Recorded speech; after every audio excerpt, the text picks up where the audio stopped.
Hey guys, Jay here from WoodPigeon Outdoors. Just going to show you how to make some dehydrated backpacking jambalaya. Here we're starting off with a can of chicken, just breaking it up.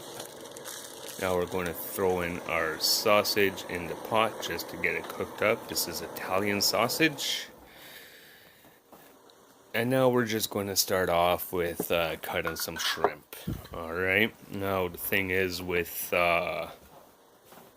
dehydrating meats and everything, you want to make sure it's thin enough and cut evenly so it all dehydrates the same rate. We're going to jump into cutting up a onion, or in this case I'm using a shallot, and again because we're going to be dehydrating everything, we're going to want to make sure it's all chopped up nice and fine. And in this case, I'm just going to slice the shallots into thin strips. And then I'm going to end up doing that and chopping it or mincing it, dicing it, however you want to put it.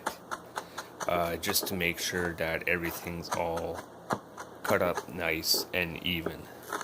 Just like the meats, we want our veggies to be all roughly around the same size, so everything dehydrates evenly. Now we're going to start off with some celery. Already sliced it. Now again, we're going to dice the celery, make sure it's all put into something like this, all even same size. Jumping on to some green onions. You could use red onion or green peppers, sorry. You could use red peppers, yellow peppers, it's all up to you. Since green bell peppers are most common, this is what we're using. So now we want to cut them up into little cube size, roughly around this size. Oh, looks like the sausage is ready, so we're going to take it out, let it cool. And then just like the chicken and the shrimp, what we want to do is slice it down. If you're going to keep them in slices, you could do that. But obviously I didn't let this cool down enough, so it's mostly breaking apart. So basically what I'm going to do is basically dice everything up, break everything up, make sure they're all the same size, so we could dehydrate the meat properly, because we don't want the meat to go rancid. This is why we want everything cut down into smaller chunks. So this is looking pretty good. Now we're going to throw everything into a pot. So this is everything I've showed you so far: the chicken, the peppers, onions, the sausage, the shrimp. Now I'm just adding the sauce. It's just a tomato-based sauce, and we're going to add some water.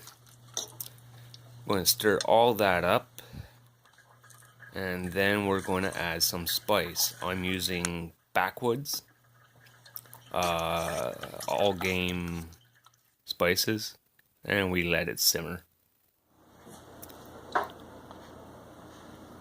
Now we just lined the tray with parchment paper, and we're going to scoop on the jambalaya onto the parchment paper. Now 1 scoop equals roughly about 3/4 cup, so it equals 1 serving.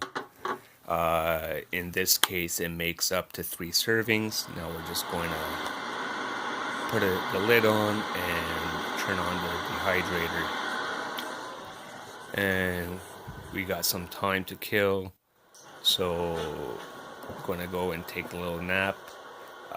While filming this I had a cold, lost a bit of my voice. And here is the cute little princess coming to make sure that daddy's okay, that daddy's going to feel better once she snuggles up, and daddy's going to go and take a nap.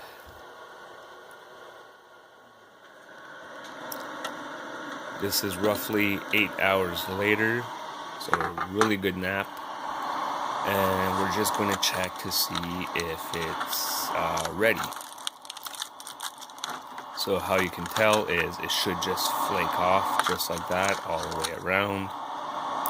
So it feels right. So what we're going to want to do is turn it all off and everything. And it should flake off, look something like this, nice and crumbly. That's the key, is make sure everything's crumbly, even the bits of meat. And what we're doing is just breaking it up so when we put it in the bag, it doesn't perforate the bag. So I'm just using Ziploc bags, and I'm going to be adding half a cup of rice. It's instant rice. We're adding that to the mix. Going to shake it up, take the air out, seal it, and now we're marking what's in the mix. So here I'm writing gumbo, but it's actually jambalaya. And I'm saying I'm going to need 2 cups of water. I'm writing that down to add once I'm on the trail. And this recipe roughly makes about 3 servings, so that's 3 servings on this trail. Give it a thumbs up. Thanks, guys.